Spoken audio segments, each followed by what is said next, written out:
Why don't you move on? It is not that simple. Anxiety disorders are the most common illness in the United States, affecting 18% of the population. People who suffer from anxiety often end up in endless cycles of terrifying, irrational, negative thinking. And it's way more than just worrying and nervousness. Our next speaker is Fabiha Shikder, a student from Berkeley, a secret resident of 851, who shares a story about her roomie, anxiety. Give it up for Fabiha.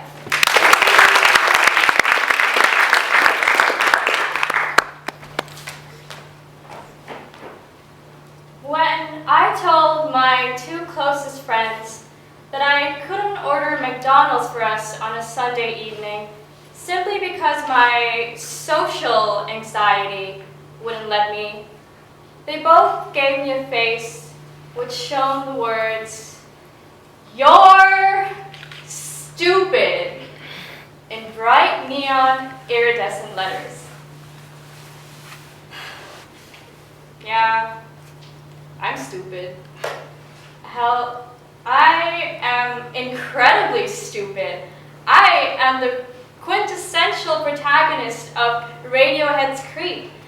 And the weirdo that I am, I cover this stupidity with the blanket term awkward, which has more or less become engraved onto my forehead for a long while now. Awkward is a blanket term in multiple senses for me. It's a general way for me to explain my not so normal mannerisms, but it's also a cute, hand-knitted, quirky sheet that somehow manages to cover something that's darker than pin drop silence. You see, I have this person living with me. She's lived with me for a while now, so I guess you could call her my roommate.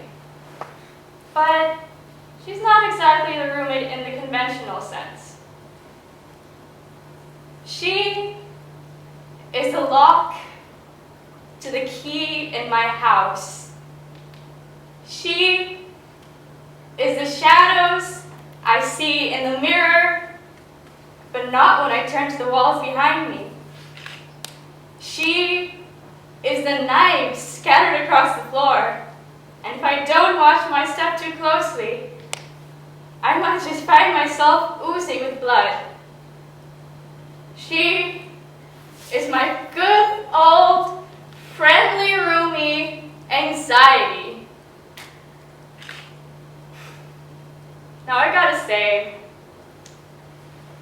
anxiety is a two-faced, controlling bitch. She shrivels my words into dust when I open my mouth. And when she hears my dirty utterances, she wades her way slyly into my skull, gnawing nastiness into my brain until it becomes so saturated, I find myself drowning in a pool of melancholy. And I never learned how to swim.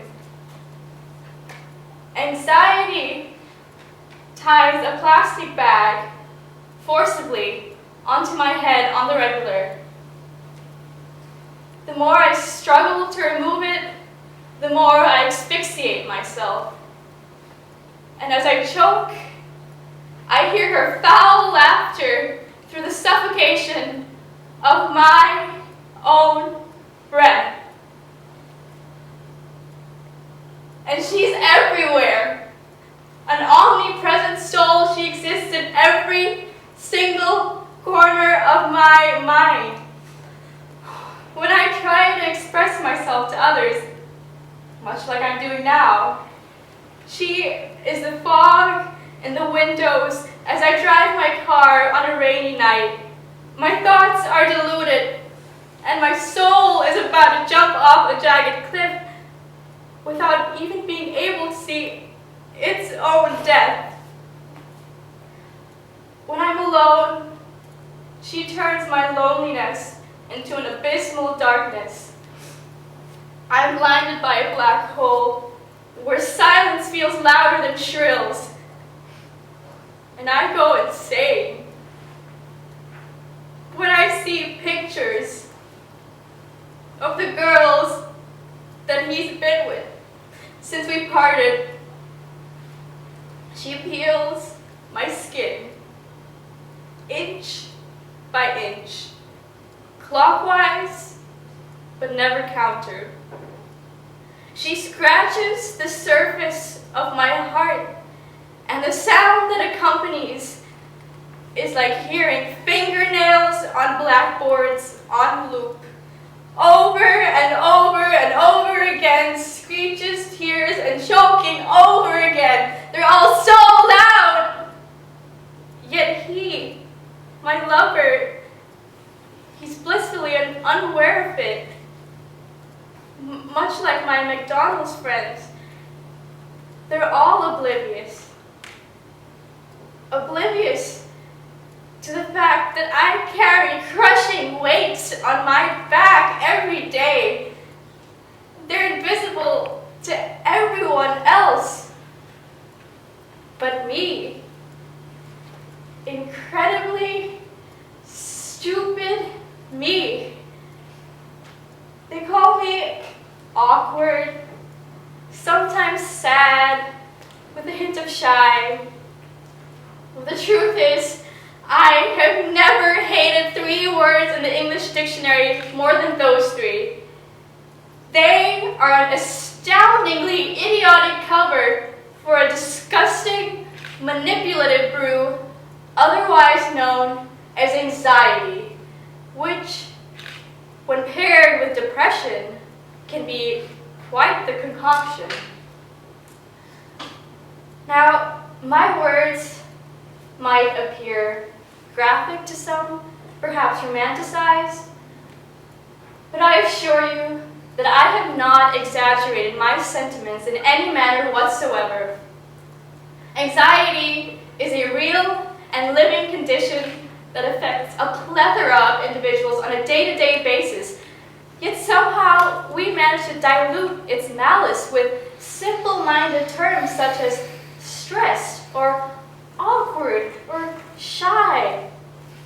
Well, I think it's high time that we started acknowledging that just like physical illnesses, mental illnesses are a real condition that mortally change our lives.